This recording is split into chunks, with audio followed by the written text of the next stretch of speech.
Hello दोस्तों, नमस्कार। LP सरकारी जॉब चैनल पर आपका हार्दिक स्वागत और अभिनंदन करता हूं। आपके उज्जवल भविष्य की कामना के साथ ये सेशन कक्षा 9 सामाजिक विज्ञान पार्ट 3 के अध्याय 4 का पहला सेशन यानी संस्थाओं का कामकाज का पहला सेशन आपके पास जा रहा है। जैसा आप लोगों ने रिक्वेस्ट किया था उस आधार पे अध्याय 3 का तीनों सेशन आपके पास पहुंच गया है। ये अध्याय 4 का पहला सेशन आपके पास जा रहा है। कोशिश यही रहेगी कि ये पाठ भी 3 सेशन में आपके पास पूरा पहुंच जाए। तो चलिए, ये बहुविकल्पी प्रश्नों की श्रृंखला है। अब हम पहले प्रश्न पे आते हैं। सेशन 1 का पहला प्रश्न,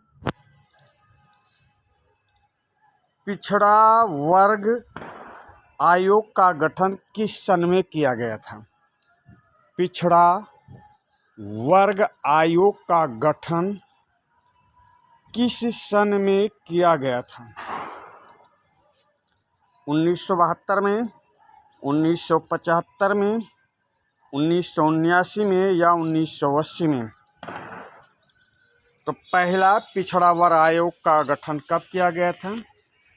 ये ओबीसी को आरक्षण देने से संबंधित आयोग था। जनता पार्टी ने इस आयोग का गठन किया था। जनता पार्टी सरकार कब थी? देखने से पता ही चल रहा होगा। ये जनता पार्टी की सरकार थी 1979 में, यानी द्वितीय पिछड़ा वर्ग आयोग का गठन किया गया था 1979 में। इसके अध्यक्ष, चलिए अगला प्रश्न यही है। प्रश्न नंबर 2, द्वितीय पिछड़ा वर्ग आयोग का अध्यक्ष कौन था?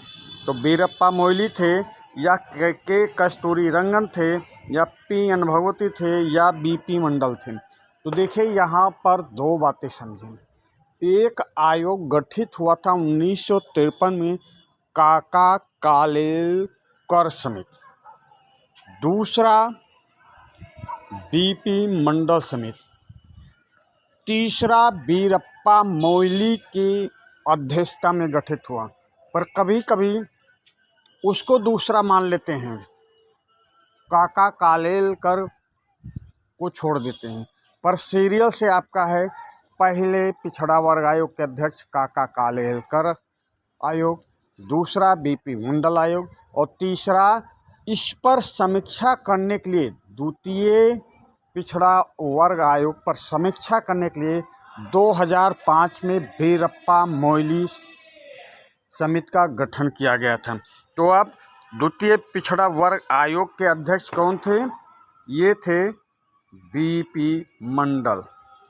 प्रश्न नंबर 2 का ऑप्शन डी सही उत्तर होगा। अगले प्रश्न पे आ जाएं। अगला प्रश्न है, द्वितीय पिछड़ा वर्ग आयोग बीपी मंडल ने अपनी रिपोर्ट कब प्रस्तुत की? ये रिपोर्ट के बारे में बहुत पूछा जाता है कि बीपी मंडल आयोग ने अपनी रिपोर्ट कब दी थी, कब प्रस्तुत की थी, सरकार को कब दी। तो इससे मिलता जुलता दो वाक्य में रखेंगे, दो प्रश्न रखेंगे, ताकि आपका ये प्रश्न गलत ना हो। तो प्रश्न है, द्वितीय पिछड़ा वर्ग आयोग बीपी मंडल ने अपनी रिपोर्ट कब प्रस्तुत की? 1980 में, 1989 में, 1905 में है, 1995 भाई, 95 में, 1995 कर लेना इसको, सी वाले को, और 2005 में। तो द्वितीय पिछड़ा वर्ग आयोग बीपी मंडल ने अपनी रिपोर्ट जो सरकार को सौंपी थी, वो सौंपी थी 1980 में। प्रश्न नंबर 3 का ऑप्शन ए सही उत्तर होगा। अगले प्रश्न आ जाए। प्रश्न नंबर 4,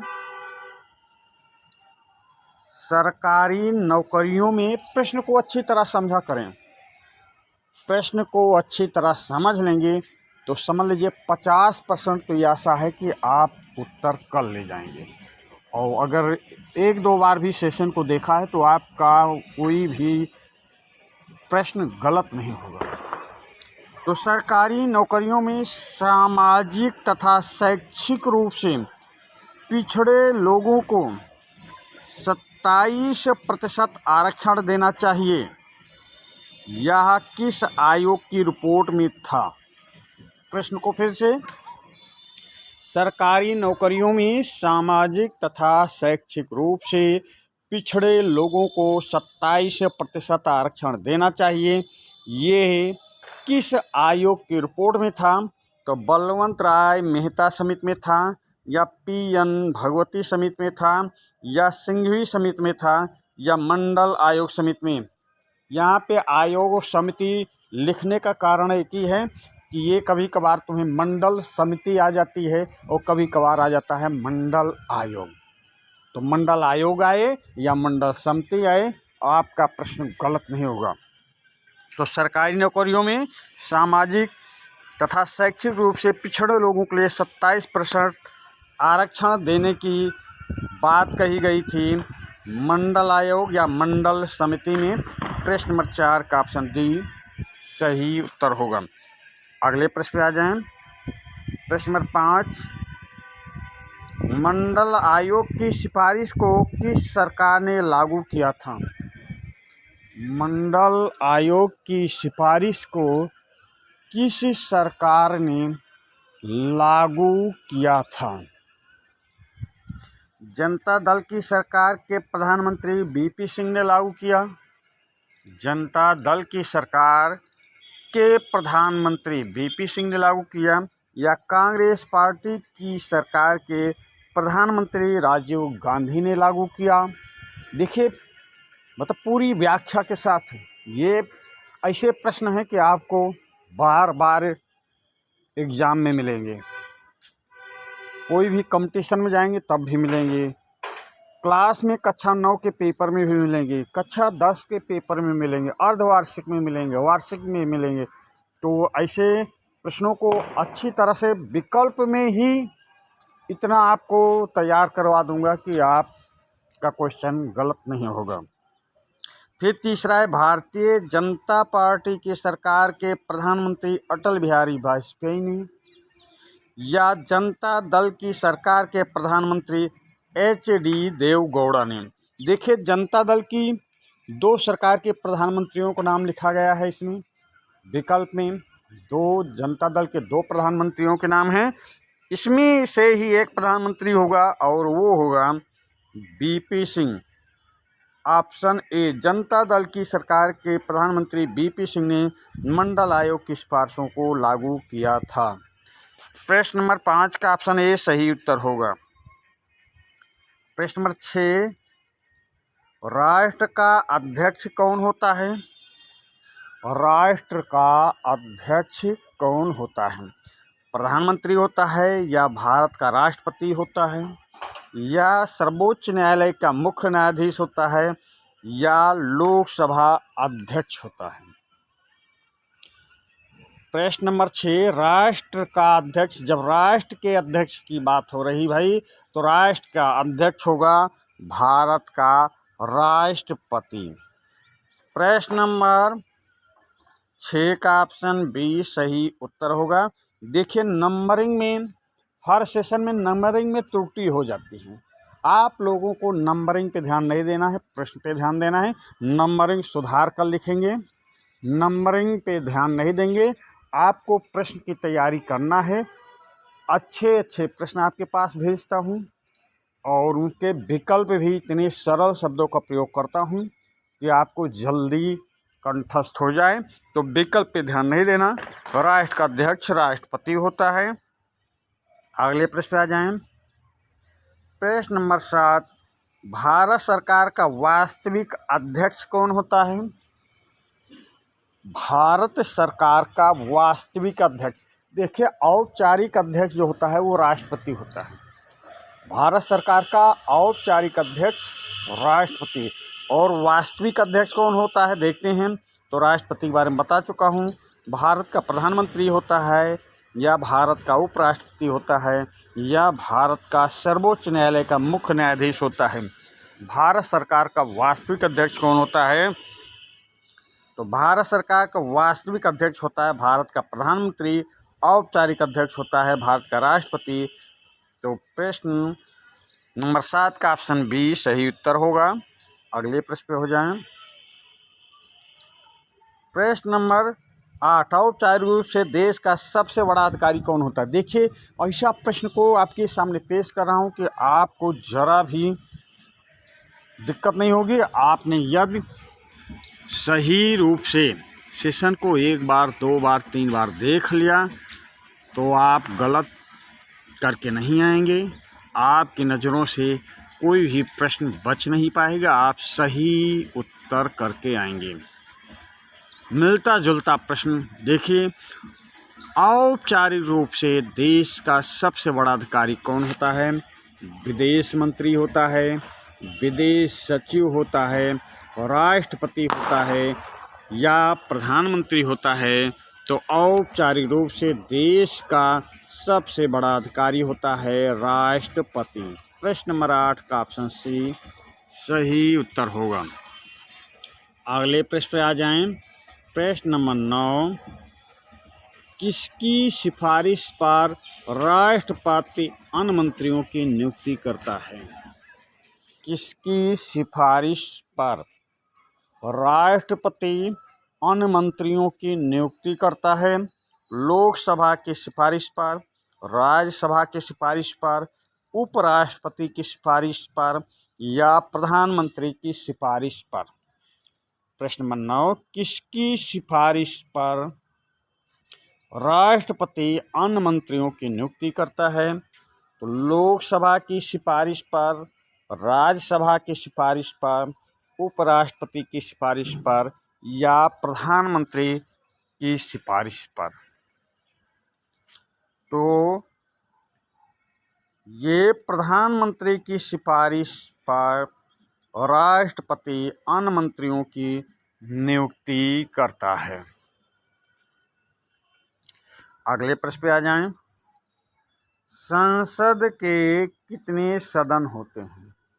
संसद के कितने सदन होते हैं?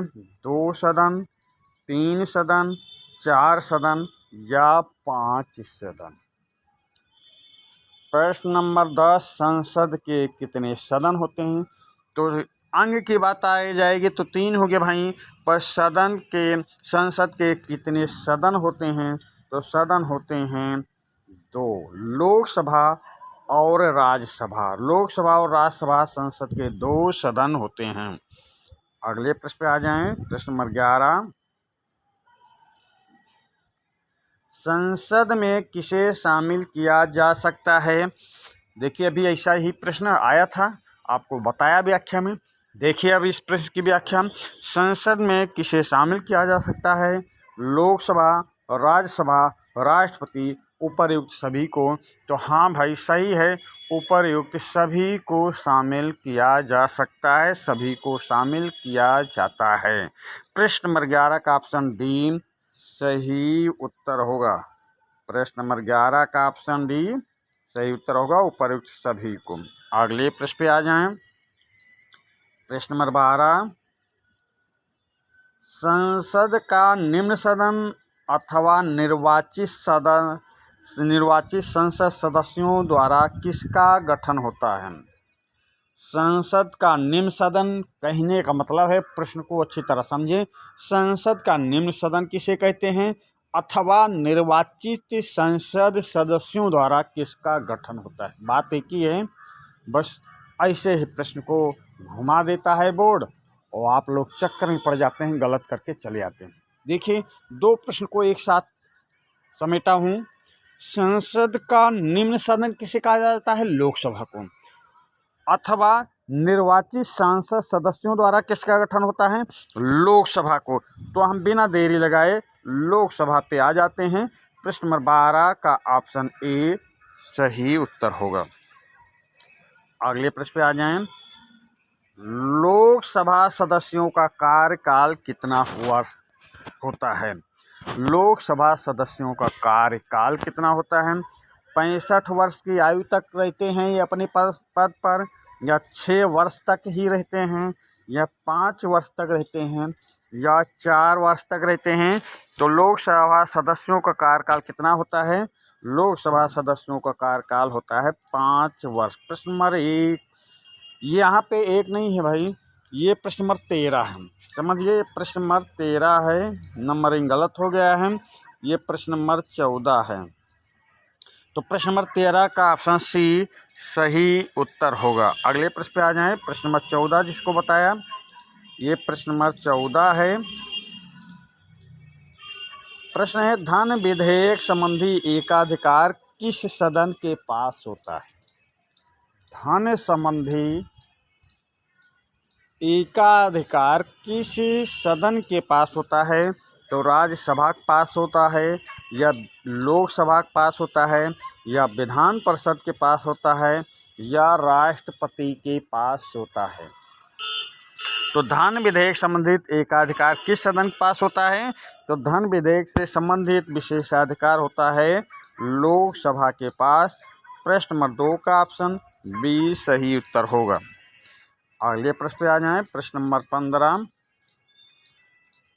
लोकसभा के अधिकतम सदस्य संख्या कितनी हो सकती है? लोकसभा की अधिकतम सदस्य संख्या कितनी हो सकती है, ये प्रश्न पूछा जा रहा। तो अब देखिए, वर्तमान में 543 है, पहले 545 रहती थी, अब अधिकतम 550 हो सकती थी, पहले 552 अधिकतम हो सकती थी।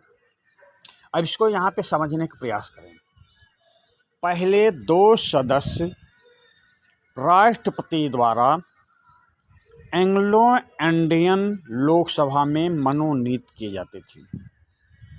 2 सदस्य एंग्लो इंडियन समुदाय के लोकसभा में राष्ट्रपति द्वारा मनोनीत किए जाते थे। तो यदि वो 2 सदस्यों को जोड़ा जाता तो 552 अधिकतम हो सकती थी, पर ये 2 सदस्यों का मनोनयन, जो एंग्लो इंडियन सदस्यों का मनोनयन था, वो मनोनयन बीजेपी सरकार द्वारा समाप्त कर दिया गया है, उसको हटा दिया गया है।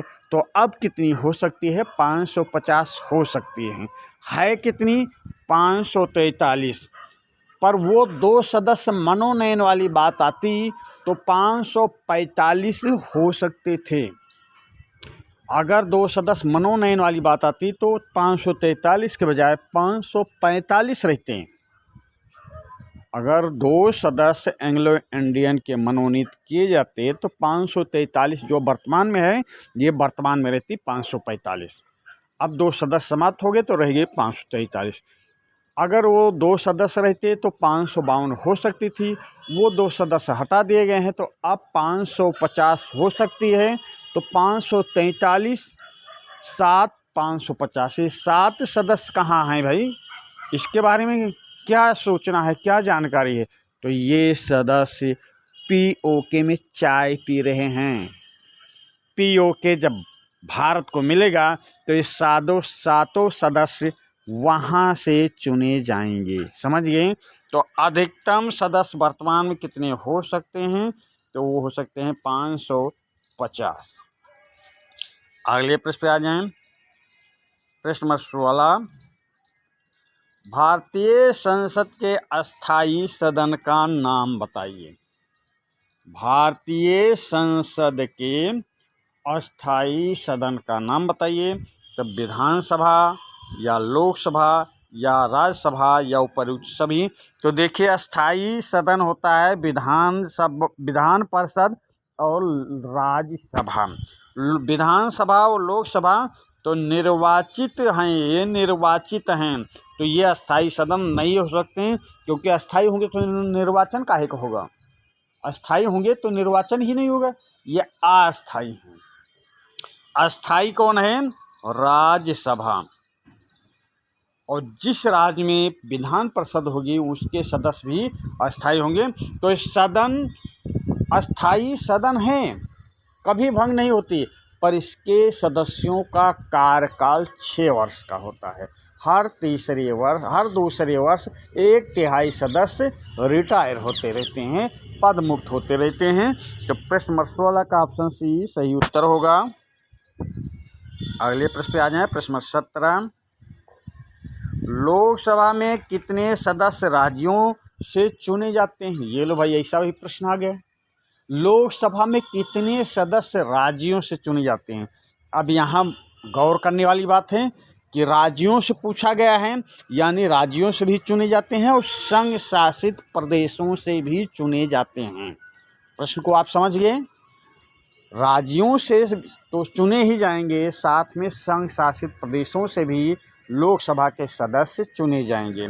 अब लोकसभा के कितने सदस्य चुने जाते हैं?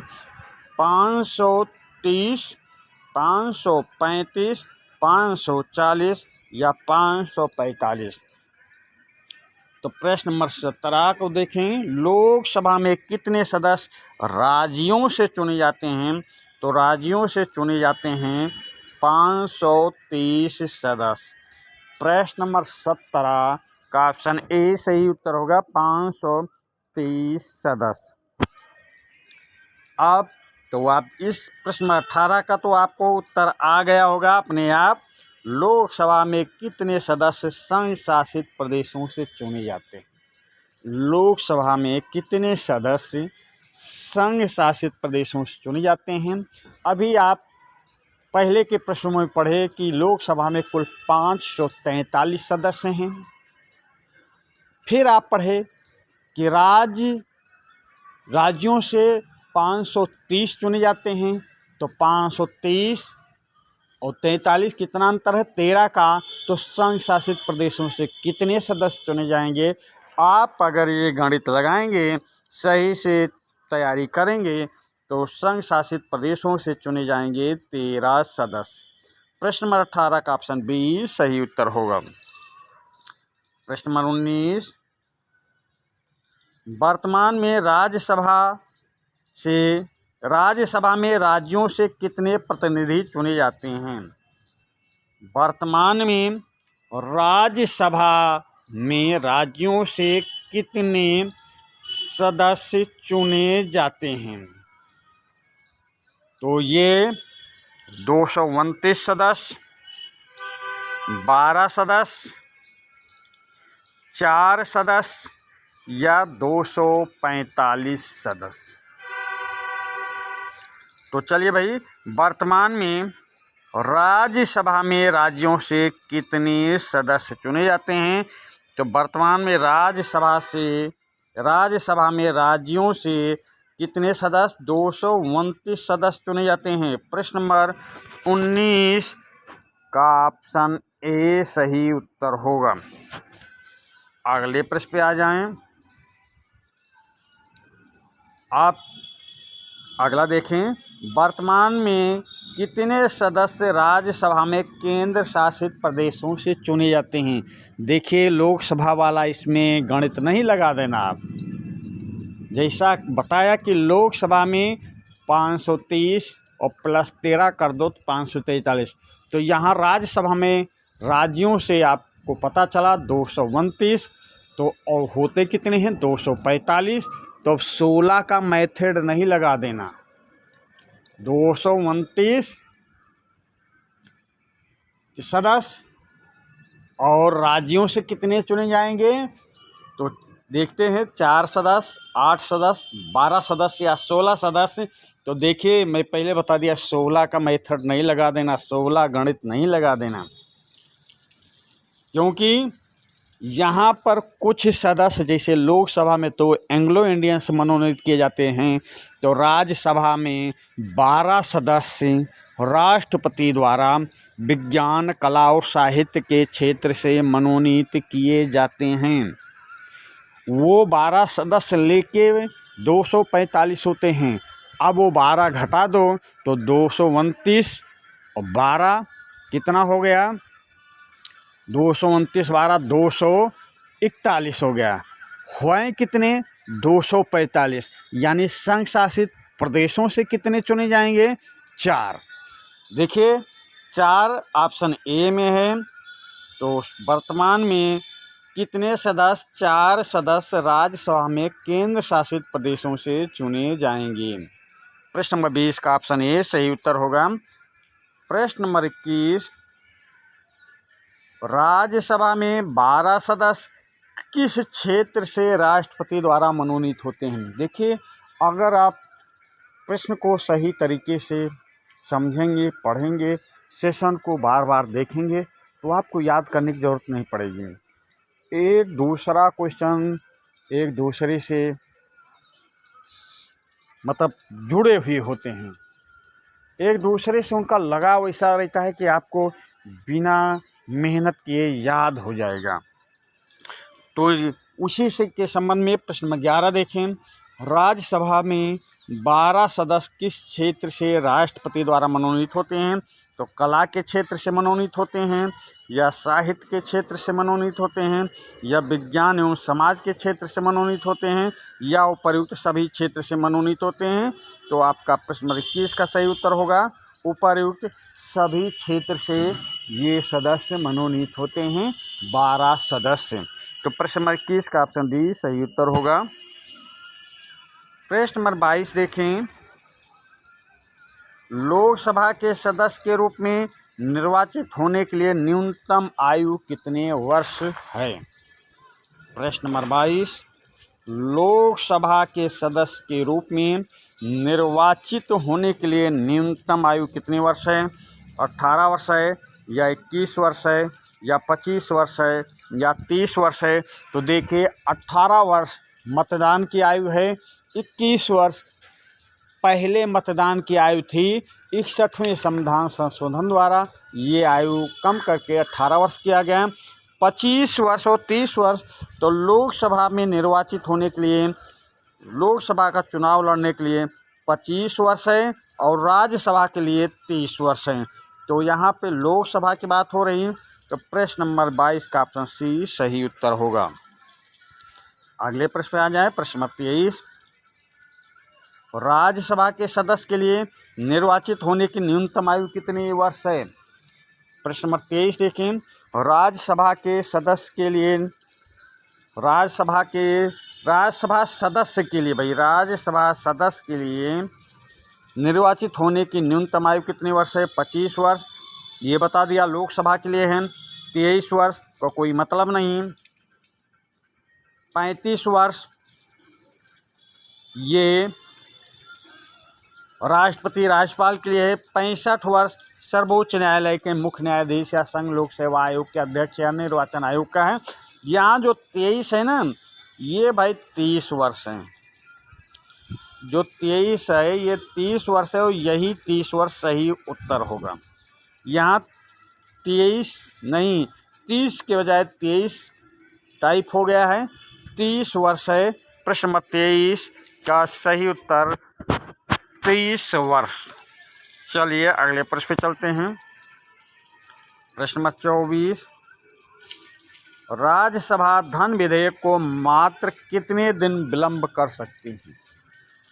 राज्यसभा धन विधेयक को मात्र कितने दिन विलंब कर सकती है? तो 30 दिन विलंब कर सकती है, या 60 दिन विलंब कर सकती है, या 14 दिन विलंब कर सकती है, या 24 दिन विलंब कर सकती है। राज्यसभा धन विधेयक को मात्र कितने दिन विलंब कर सकती है? तो राज्यसभा धन विधेयक को मात्र 14 दिन विलंब कर सकती है भाई, 14 दिन। प्रश्न नंबर 24 का ऑप्शन सी सही उत्तर होगा। अगले प्रश्न पे आ जाएं। प्रश्न नंबर 25, साधारण विधेयक किस सदन में पेश किया जा सकता है? विधायक को विधेयक है भाई, विधेयक। साधारण विधेयक किस सदन में पेश किया जा सकता है? प्रश्न की भाषा देखिए, किस सदन में पेश किया जा सकता है, यानी कि एक से अधिक सदन की बात भी हो सकती है, एक सदन की भी बात हो सकती है। यहाँ पे देखते हैं, लोकसभा में पेश किया जा सकता है, या राज्यसभा में पेश किया जा सकता है, या ए और बी दोनों में पेश किया जा सकता है, या ये लोकसभा जो लिख गया है 2 बार लिख गया है, या किसी में नहीं, किसी में नहीं, तो ये तो किसी में नहीं, विधेयक तो पेश होना ही है, किसी में नहीं, ये तो यहीं पे गलत हो गया। अब साधारण विधेयक की बात हो रही, धन विधेयक की बात नहीं हो रही, तो साधारण विधेयक लोकसभा में पेश हो सकता है और राज्यसभा में। धन विधेयक केवल लोकसभा में पेश होगा और साधारण विधेयक चाहे लोकसभा में पेश हो जाए या राज्यसभा में, एक में पेश होगा, पास होने के बाद दूसरा सदन उसका निरीक्षण करता है, तो यानी लोकसभा और राज्यसभा दोनों में पेश हो सकता है। तो आपका उत्तर क्या सही होगा? ऑप्शन सी सही उत्तर होगा। प्रश्न नंबर 25 का ऑप्शन सी, ए और बी दोनों में। अगले प्रश्न पे आ जाएं। नई अखिल भारतीय सेवा का गठन किस सदन द्वारा किया जा सकता है? नई अखिल भारतीय सेवा का गठन किस सदन द्वारा किया जा सकता है? तो लोकसभा द्वारा, या राज्य विधानसभा द्वारा, या राज्यसभा द्वारा, या राज्य विधान परिषद द्वारा। तो नई अखिल भारतीय सेवा का गठन राज्यसभा द्वारा अनुच्छेद 312 के तहत किया जा सकता है। तो प्रश्न नंबर 26 का ऑप्शन सी सही उत्तर होगा।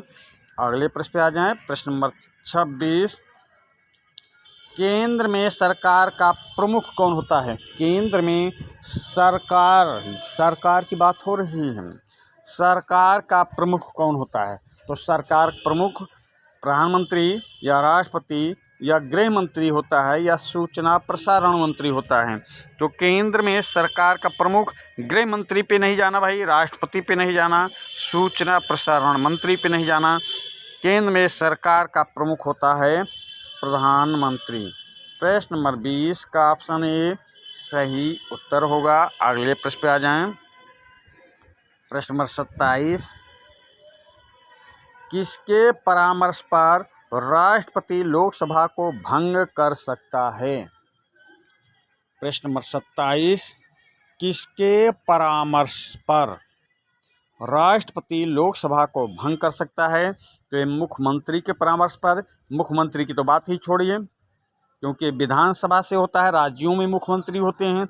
राज्यपाल के सिफारिश पर नहीं भाई, राज्यपाल क्यों सिफारिश करेगा? विधानसभा के संबंध में तो कुछ सिफारिश कर सकता है, पर लोकसभा के संबंध में नहीं। यहाँ लोकसभा की बात हो रही, प्रधानमंत्री की सिफारिश पर या लोकसभा अध्यक्ष की सिफारिश पर। यहाँ पे 2 केंद्र से संबंधित हैं पदाधिकारी, इन्हीं के सिफारिश पर लोकसभा भंग होगी। तो किसके सिफारिश पर राष्ट्रपति लोकसभा भंग करेगा? किसके परामर्श पर राष्ट्रपति लोकसभा भंग करेगा? तो वो भंग करेगा प्रधानमंत्री की सिफारिश पर। प्रश्न नंबर 27 का ऑप्शन सी सही उत्तर होगा। प्रश्न नंबर 28 पे आ जाएं। मंडल आयोग की रिपोर्ट सरकार को कब सौंपी गई थी? देखिए, पहले ही बोल दिया था, इस पे 2 अलग अलग शब्दों में क्वेश्चन बनाऊंगा कि आप से ये प्रश्न गलत ना हो, ये प्रश्न आपसे गलत ना हो, इसलिए दोनों देखिए, दोनों में हूबहू एक है पर शब्दावली चेंज है। मंडल आयोग की रिपोर्ट सरकार को कब सौंपी गई? तो हम सीधा उत्तर पे आएंगे। मंडल आयोग की रिपोर्ट सरकार को सौंपी गई थी 1980 में। प्रश्न नंबर 28 का ऑप्शन सी सही उत्तर होगा। प्रश्न नंबर 29 पे आ जाएं। सरकार की नीतियों को कार्य रूप देने वाली संस्था को क्या कहा जाता है? सरकार की नीतियां कौन तैयार करते हैं? व्यवस्थापिका तैयार करते हैं। नीति कौन तैयार करेगा? व्यवस्थापिका। अब प्रश्न है, सरकार की नीतियों को कार्य रूप देने वाली संस्था को क्या कहा जाता है? तो नीतियां तो विधायिका तैयार कर रही, ये तो यहीं पर समाप्त हो गया। अब कार्य रूप देने वाली संस्था कार्यपालिका कार्य रूप देती है, या न्यायपालिका, या राष्ट्रपति? तो सरकार की नीतियों को कार्य रूप देने वाली संस्था को कहा जाता है कार्यपालिका। विधायिका विधि लागू करती, विधि बनाती है, कार्यपालिका लागू करती है, न्यायपालिका उसका संरक्षण करती है, निरीक्षण करती है। यानी प्रश्न नंबर 29 का ऑप्शन बी सही उत्तर होगा। अगले प्रश्न पे आ जाएं। प्रश्न 29, संघीय कार्यपालिका की शक्ति किसमें निहित है? संघीय कार्यपालिका की शक्ति किसमें निहित है? लोकसभा अध्यक्ष में, उपराष्ट्रपति में, राष्ट्रपति में या सर्वोच्च न्यायालय में?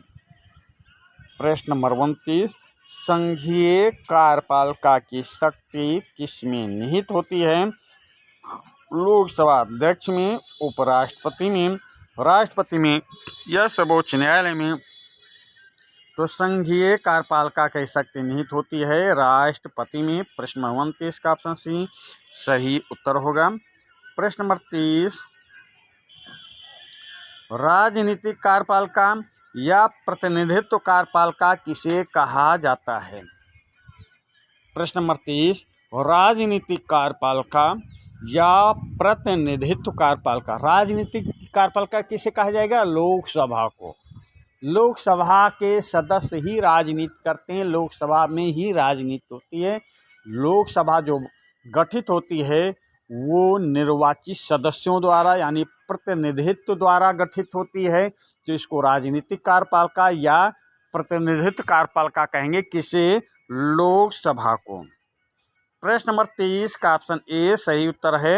ऐसे प्रश्नों को अगर थोड़ा सही तरीके से पढ़ने का प्रयास करेंगे तो उत्तर प्रश्न में ही उत्तर छिपा है। तो चलिए अगले प्रश्न पे चलते हैं। प्रश्न नंबर 31, अस्थायी कार्यपालिका या विशेषज्ञों की कार्यपालिका किसे कहा जाता है?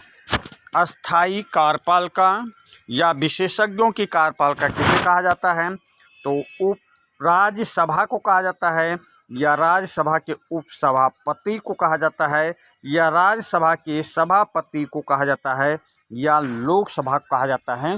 तो देखिए यहाँ पे अस्थायी कार्यपालिका आपको बताया था। अस्थायी कार्यपालिका राज्यसभा को इसके सदस्यों 6 वर्ष बाद पदमुक्त होते हैं, पर ये सदन कभी भी विघटित नहीं होती है, यानी अस्थायी है।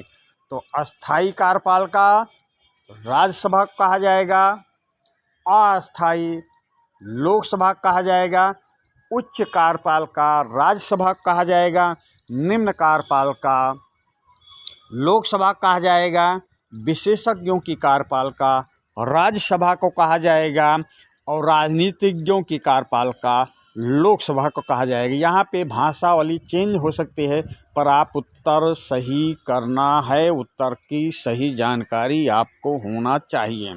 तो प्रश्न नंबर 31 का सही उत्तर होगा राज्यसभा को। अगले प्रश्न पे चलते हैं। प्रश्न नंबर 31, राष्ट्रपति को सलाह और मशविरा देने के लिए अनुच्छेद 74 किसकी नियुक्ति की जाती है? अनुच्छेद 74 के तहत किसकी नियुक्ति की जाती है? ये किसी नियुक्ति नहीं है, किसकी नियुक्ति की जाती भाई? किसकी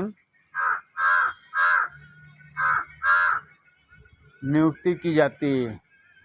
हाँ भेजो, भलाओ भेज दो आवें। राष्ट्रपति को सलाह और मशविरा देने के लिए अनुच्छेद 74 के तहत किसकी नियुक्ति की जाती है? तो कैबिनेट सचिव की नियुक्ति की जाती है, या प्रधानमंत्री की नियुक्ति की जाती है, या कैबिनेट मंत्री की नियुक्ति की जाती है, या राज्य मंत्री की नियुक्ति की जाती है? तो अनुच्छेद 74 के तहत किसकी नियुक्ति की जाती है? तो अनुच्छेद 74 के तहत प्रधानमंत्री की नियुक्ति की जाती है। अनुच्छेद 31 में बी ऑप्शन सही उत्तर होगा। अगले प्रश्न पे आ जाएं। प्रश्न नंबर 32, कैबिनेट बैठक की अध्यक्षता कौन करता है? कैबिनेट जाओ भेजो, जाए भेज दियो आवें। कैबिनेट बैठक की अध्यक्षता कौन करता है? राष्ट्रपति करता है, या सर्वोच्च न्यायालय करता है, या प्रधानमंत्री करता है, या लोकसभा अध्यक्ष करता है? प्रश्न नंबर 32, कैबिनेट बैठक की अध्यक्षता कौन करता है? तो कैबिनेट बैठक की अध्यक्षता करता है प्रधानमंत्री। लोकसभा अध्यक्ष नहीं भाई, प्रधानमंत्री करता है। कैबिनेट बैठक की अध्यक्षता प्रधानमंत्री करता है। चलते हैं अगले प्रश्न पे। प्रश्न नंबर 32 का ऑप्शन सी सही उत्तर होगा। अगला प्रश्न है प्रश्न नंबर 32, राष्ट्रपति किसे प्रधानमंत्री नियुक्त करता है? राष्ट्रपति किसे प्रधानमंत्री नियुक्त करता है, नियुक्त कर सकता है? तो ऑप्शन देखते हैं भाई, ऑप्शन ध्यान से पढ़ेंगे समझेंगे। राज्यसभा में बहुमत प्राप्त दल के नेता को नियुक्त करता है, या लोकसभा में बहुमत प्राप्त दल के नेता को नियुक्त कर सकता है, या विधानसभा में बहुमत प्राप्त दल के नेता को नियुक्त कर सकता है, या वह किसी को भी नियुक्त करने के लिए स्वतंत्र है। वह किसी को भी नियुक्ति के लिए स्वतंत्र है, किसी को भी नियुक्त कर सकता है। तो देखिए, जो प्रधानमंत्री नियुक्त होता है वो लोकसभा में बहुमत प्राप्त दल के नेता हो, लोकसभा में उसको विश्वास मत प्राप्त हो, लोकसभा में बहुमत दल का नेता हो। सदस्य चाहे वो विधानसभा से हो, बाद में राज्यसभा या लोकसभा की सदस्यता ले लें, या राज्यसभा का सदस्य हो, पर लोकसभा में उसको बहुमत प्राप्त होना चाहिए। प्रश्न नंबर 32 का ऑप्शन बी सही उत्तर होगा। अगले प्रश्न पे आ जाएं। प्रश्न नंबर 33, यदि लोकसभा में किसी भी दल को स्पष्ट बहुमत नहीं मिलता तो राष्ट्रपति किसे प्रधानमंत्री नियुक्त करता है? प्रश्न नंबर 33, यदि लोकसभा में किसी भी दल को स्पष्ट बहुमत नहीं मिलता तो राष्ट्रपति किसे प्रधानमंत्री नियुक्त करता है? तो इसके लिए राष्ट्रपति उपराष्ट्रपति से सलाह लेता है, या राष्ट्रपति सर्वोच्च न्यायालय से सलाह लेता है, या राष्ट्रपति अपने विवेक के द्वारा नियुक्त करता है, या ऊपर के सभी ऑप्शन गलत हैं। तो यदि लोकसभा में किसी भी दल को स्पष्ट बहुमत नहीं मिलता है, स्पष्ट बहुमत नहीं प्राप्त होता है, तो ऐसे हालात में राष्ट्रपति अपने विवेक के द्वारा नियुक्त करता है, देखता है कि कौन सा व्यक्ति या किस पार्टी का नेता लोकसभा में अब अपना बहुमत सिद्ध कर देगा, सबसे बड़ी पार्टी कौन है, या कौन बहुमत सिद्ध कर देगा। ऐसे व्यक्ति को राष्ट्रपति अपने विवेक के द्वारा नियुक्त कर सकता है, नियुक्त करता है। प्रश्न नंबर 33 का ऑप्शन सी सही उत्तर होगा। प्रश्न नंबर 34, यदि प्रधानमंत्री पद छोड़ता है तो सरकार पर क्या प्रभाव पड़ता है? अगला प्रश्न 34, यदि प्रधानमंत्री पद छोड़ता है तो सरकार पर क्या प्रभाव पड़ता है? केवल प्रधानमंत्री हटाया जाता है, पूरा मंत्रिमंडल को त्याग पत्र देना पड़ता है, कैबिनेट मंत्री को त्याग पत्र देना पड़ता है, या स्वतंत्र प्रवाह वाले मंत्रियों को त्याग पत्र देना पड़ता है? प्रश्न नंबर 34, यदि प्रधानमंत्री पद छोड़ता है तो सरकार पर क्या प्रभाव पड़ता है? केवल प्रधानमंत्री हटाया जाता है, या पूरा मंत्रिमंडल को त्याग पत्र देना पड़ता है, या कैबिनेट मंत्री को त्याग पत्र देना पड़ता है, या स्वतंत्र प्रवाह वाले मंत्रियों को त्याग पत्र देना पड़ता है? तो जब प्रधानमंत्री त्याग पत्र देता है तो पूरा मंत्रिमंडल को त्याग पत्र देना पड़ता है। प्रश्न नंबर 34 का ऑप्शन बी सही उत्तर होगा। प्रश्न नंबर 35 नहीं 36 है, संसद का गठन किससे मिलकर होता है? संसद का गठन, देखिए इससे संबंधित कुछ इशारा किया गया है पहले प्रश्नों में, व्याख्या में। तो संसद का गठन किससे मिलकर होता है? लोकसभा से मिलकर, या राज्यसभा से मिलकर, या राष्ट्रपति, या ऊपर सभी? संसद का गठन किससे मिलकर होता है? तो संसद का गठन, जैसे प्रश्न में ही उत्तर आपका छिपा हुआ है, संसद का गठन उपर्युक्त तीनों से मिलकर होता है, यानी उत्तर सही होगा उपर्युक्त सभी। ऑप्शन डी सही उत्तर होगा। प्रश्न नंबर 37 पे आ जाएं। इंदिरा साहनी एवं अन्य बनाम भारत सरकार विवाद किससे संबंधित है?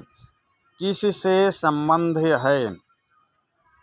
किससे भाई, ये किस नहीं है, किससे है? इंदिरा साहनी एवं अन्य बनाम भारत सरकार विवाद किससे संबंधित है या भारत सरकार विवाद का संबंध किससे है? तो राष्ट्रपति के निर्वाचन से है ये विवाद, या प्रधानमंत्री की नियुक्ति से है ये विवाद, या ओबीसी को 27% आरक्षण के विरुद्ध ये वाद आया था, या मानवाधिकार आयोग के संबंध में ये वाद आया था। तो इंदिरा साहनी एवं अन्य बनाम भारत सरकार का विवाद किससे संबंधित है? तो ये संबंधित है मंडल आयोग की सिफारिश पर ओबीसी को 27% आरक्षण के विरुद्ध ये विवाद आया था। प्रश्न नंबर 37 का ऑप्शन सी सही उत्तर होगा। प्रश्न नंबर 38 पे आ जाएं। किस प्रधानमंत्री किस अनुच्छेद के तहत राष्ट्रपति को सूचना देता है? प्रधानमंत्री किस अनुच्छेद के तहत राष्ट्रपति को सूचना देता है, या राष्ट्रपति किस अनुच्छेद के तहत प्रधानमंत्री से सूचना मांग सकता है? प्रश्न अलग अलग पूछा जा सकता है, पर उत्तर दोनों का एक ही होगा। देखिए ऑप्शन देखिए, अनुच्छेद 72 के तहत, अनुच्छेद 74 के तहत, अनुच्छेद 76 के तहत या अनुच्छेद 78 के तहत। तो प्रधानमंत्री अनुच्छेद 78 के तहत राष्ट्रपति को सूचना देता है। प्रश्न नंबर डी 27 का ऑप्शन डी सही उत्तर होगा। 72 के अनुसार राष्ट्रपति क्षमा प्रदान करता है न्यायालय द्वारा घोषित दोषियों को प्राप्त दंड को, जो न्यायालय दोषी व्यक्ति को दंड देता है उसमें क्षमा कर सकता है। 74 के तहत प्रधानमंत्री की नियुक्ति करता है। 76 के तहत महान्यायवादी की नियुक्ति की जाती है। 78 के तहत प्रधानमंत्री राष्ट्रपति को सूचना देता है। तो प्रश्न नंबर 27, प्रधानमंत्री किस अनुच्छेद के तहत राष्ट्रपति को सूचना देता है? तो अनुच्छेद 78 के तहत। प्रश्न नंबर 37 का ऑप्शन डी सही उत्तर होगा। प्रश्न नंबर 38 पे आ जाएं। किस संविधान संशोधन द्वारा मंत्रिपरिषद की सदस्य संख्या लोकसभा की कुल सदस्य संख्या का 15% प्रधानमंत्री सहित निश्चित की गई है? देखिए ये कब निश्चित की गई थी? 2003 में हुई, 2003 में। ये सन भी पूछा जाए तो आपको सन याद होना चाहिए, कहीं नोटबुक में लिख लेना, इस प्रश्न के आगे पीछे कहीं लिख लेना इसको, सन भी पूछा जाता है। अब प्रश्न पे आ जाएं। किस संविधान संशोधन द्वारा मंत्रिपरिषद की सदस्य संख्या लोकसभा की कुल सदस्य संख्या का 15% प्रधानमंत्री सहित निश्चित की गई है? तो 42वें संविधान संशोधन द्वारा, या 52वें संविधान संशोधन द्वारा, या 91वें संविधान संशोधन द्वारा, या 61वें संविधान संशोधन द्वारा। तो देखिए 42वां संविधान संशोधन 1976 में आया था, इंदिरा गांधी सरकार द्वारा लाया गया था, ये संशोधन किया गया था, इसको लघु संविधान भी कहते हैं। हम यहाँ पे लिख चुके हैं 2003। 52वां संविधान संशोधन दल बदल विरोधी अधिनियम के दल बदल विरोधी के खिलाफ ये कानून आया था, जो चुनाव जीत कर किसी पार्टी पे जाते हैं और दूसरे दल में शामिल हो जाते हैं, तो ये दल बदल विरोधी कानून आया था 1985 में। हम 2003 आपको बता चुके हैं। फिर एक देखिए 61वां संविधान संशोधन, 61वां संविधान संशोधन आया था 1988 में, 1988 में आया था। 61वें संविधान संशोधन द्वारा मतदान की आयु 18 वर्ष की गई, ये भी गलत हो गया। अब 2003 91वें संविधान संशोधन, 91वें संविधान संशोधन 2003 के द्वारा मंत्रिपरिषद की सदस्य संख्या लोकसभा की कुल सदस्य संख्या का प्रधानमंत्री सहित 15% निश्चित की गई थी। तो प्रश्न नंबर 38 का ऑप्शन सी सही उत्तर होगा। अगले प्रश्न पे आ जाएं। यदि राष्ट्रपति द्वारा किसी ऐसे व्यक्ति को प्रधानमंत्री नियुक्त कर दिया गया है जो किसी भी सदन का सदस्य नहीं है, इसके लिए उस व्यक्ति को क्या करना पड़ेगा? ये भी प्रश्न महत्वपूर्ण है। जैसे हमारे यहाँ ऐसे भी प्रधानमंत्री हैं जो किसी भी सदन के सदस्य नहीं थे, जैसे I.K. गुजराल, या ऐसे प्रधानमंत्री भी नियुक्त हुए हैं जो विधानसभा के सदस्य थे, लोकसभा राज्यसभा किसी के नहीं थे, H.D. देवगौड़ा। तो वो पूछा जा रहा, अगर किसी भी सदन का सदस्य नहीं है, दोनों में से किसी न किसी सदन का सदस्य होना आवश्यक है, चाहे राज्यसभा से हो या लोकसभा से हो, या दोनों सदन का सदस्य नहीं है, दोनों में से किसी का सदस्य नहीं है, तो उसके लिए क्या प्रावधान किया गया है? 1 साल के अंदर संसद का सदस्य बनना होता है, या 6 महीने के अंदर संसद का सदस्य बनना होता है, या 3 महीने के अंदर संसद का सदस्य बनना होता है, या ऐसा राष्ट्रपति द्वारा नहीं किया जा सकता। चौथा ऑप्शन है कि ये चीज़ राष्ट्रपति द्वारा किया ही नहीं जा सकता। वो अगर संसद का, राज्यसभा लोकसभा का सदस्य नहीं है तो राष्ट्रपति ऐसा नहीं कर सकता है। चौथा ऑप्शन ये है। तो यदि राष्ट्रपति किसी ऐसे व्यक्ति को प्रधानमंत्री नियुक्त कर दिया, यानी कि चौथा ऑप्शन यही गलत हो गया, नियुक्त कर सकता है, वो किसी सदन का सदस्य नहीं है, तो उसके लिए क्या करना पड़ेगा? 6 महीने के अंदर संसद का सदस्य बनना होता है। 6 महीने के अंदर संसद का सदस्य बनना होता है। तो चलिए, ये सेशन यहीं पे समाप्त हुआ। कोशिश यही रहेगी कि 3 सेशन में पूरा पाठ आपके पास भेज दूँ। पाठ बहुत ही महत्वपूर्ण है, तो कोशिश तो यही रहेगी कि 3 सेशन में ही आपके पास भेज दूँ। और जैसा आप लोगों ने रिक्वेस्ट किया, फिर से चैनल को सक्रिय किया गया है। आप लोगों के पास सेशन भेजा जा रहा। आपकी उज्जवल भविष्य के लिए भी ये चैनल कार्यरत है। आप लोग ज़्यादा से ज़्यादा देखें और ज़्यादा से ज़्यादा शेयर करें और ज़्यादा से ज़्यादा लाभ उठाएं। तो चलिए, अब हम इसी के साथ हम आपसे विदा लेते हैं। धन्यवाद।